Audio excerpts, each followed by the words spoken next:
Michelle Lee. We're at the base of what is perhaps the most important symbol of freedom in the world today, the Statue of Liberty.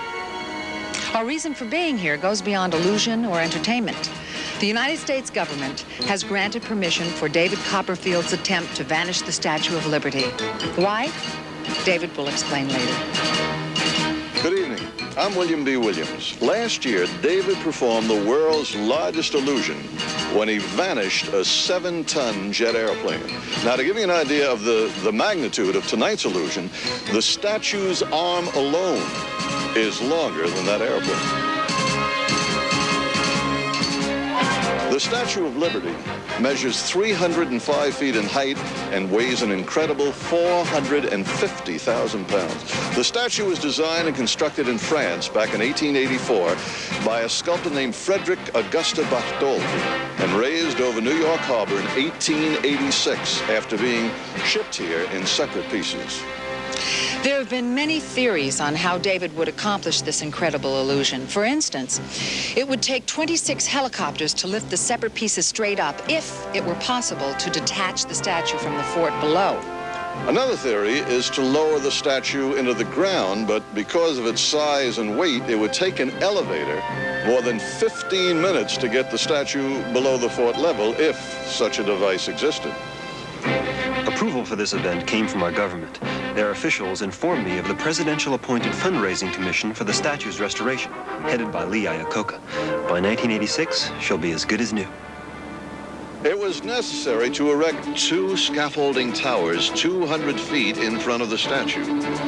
The towers are constructed to hold a curtain used in the illusion. Circling the statue will be a helicopter that will give an aerial view of the result of the illusion.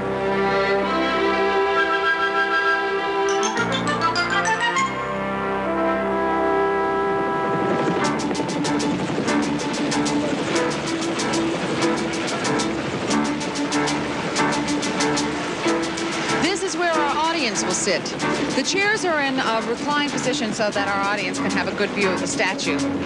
David is in radio communication with our helicopter and 3 other strategic points around the statue. Surrounding the statue, we placed 3 Kodomatic instant cameras. They're being loaded with film now.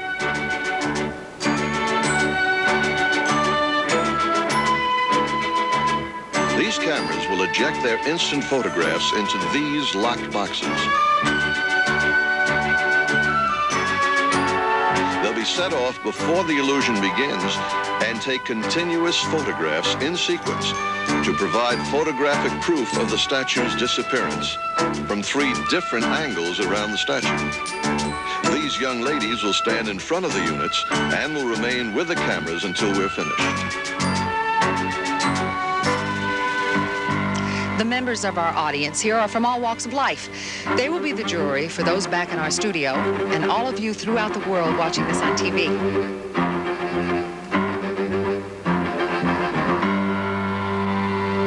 We've anchored the towers down in front of the fort to prevent them from blowing over while the curtain is raised between them.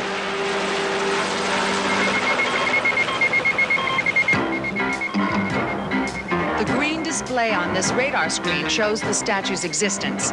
This radar screen will be your way and my way of keeping track of the statue when the curtain is raised. Stand by, Don. Our time is running short, but I think it's important for me to recap using this model of Liberty Island. The audience on Liberty Island and myself are seated here in front of the towers. 200 feet in front of us is the Statue of Liberty. It's surrounded by a circle of lights that shine upon it. The curtain will be raised between the statue and the audience. Here, this is to protect the secret of the statue's disappearance. When the curtain is lowered, if we have successfully vanished the statue, we will go to our helicopter camera, which will give us an aerial view. To prove the statue has vanished, searchlights from the audience area will pass through the empty space the statue occupied moments before. Now, there's 2 things you must remember. First, this is the real Statue of Liberty, not a model. And second, when the curtain is raised, we will not cut away from our camera shot. It will remain on until after the statue has vanished. David's magic is performed with absolutely no camera tricks. The illusion you are watching at home is exactly the way he is doing it now. Ladies and gentlemen, Mr. David Copperfield.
I was just enchanted with the entire thing. It just disappeared. What happened, where it gone to, I have no idea. No idea where it went. But it was fascinating to watch it. Describe what you saw. I tell you, if I was home watching on TV, I would be a little, skeptical. But I was here and it was there, and now it's not there. I don't know what happened to it. Fantastic. You look like a skeptic. All I know is that when the curtain dropped, the statue was not there, and I didn't see it. And how about you? When that curtain went down and there was nothing there, I just couldn't believe it. Your reaction? I was amazed. I don't see it. It was there and it's not there anymore. Do you have any ideas where it went? I have no idea. No idea where No it went. idea. Our Kodomatic cameras with their boxes are being brought to our audience area. Now let's take a look at the instant photographs from the 3 surrounding views. These are the photos from the right side of the statue.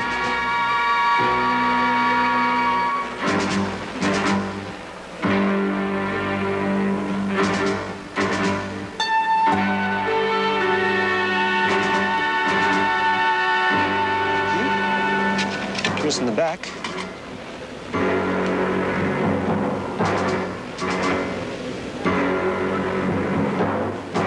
Incredible. On the other side.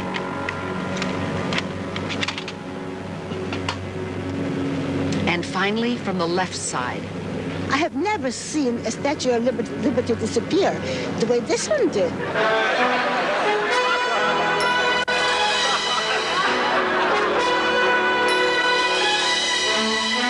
Can David make the statue reappear? We'll find out, but first a word from Taster's Choice.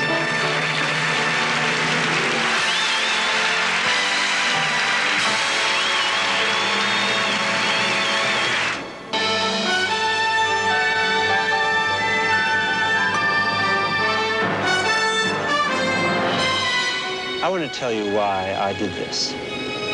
My mother was the first one to tell me about the Statue of Liberty. She saw it first from the deck of a ship that brought her to America. She was an immigrant. She impressed upon me how precious our liberty is and how easily it can be lost. And then one day, it occurred to me that I could show with magic how we take our freedom for granted. Sometimes we don't realize how important something is until it's gone. So I asked our government for permission to let me make the Statue of Liberty disappear, just for a few minutes.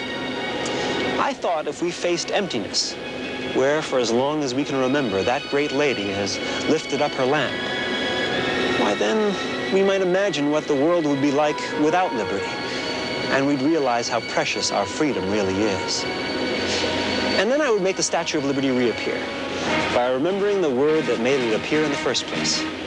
The word is freedom. Freedom is the true magic. It's beyond the power of any magician. But wherever one human being guarantees another the same rights he or she enjoys, we find freedom.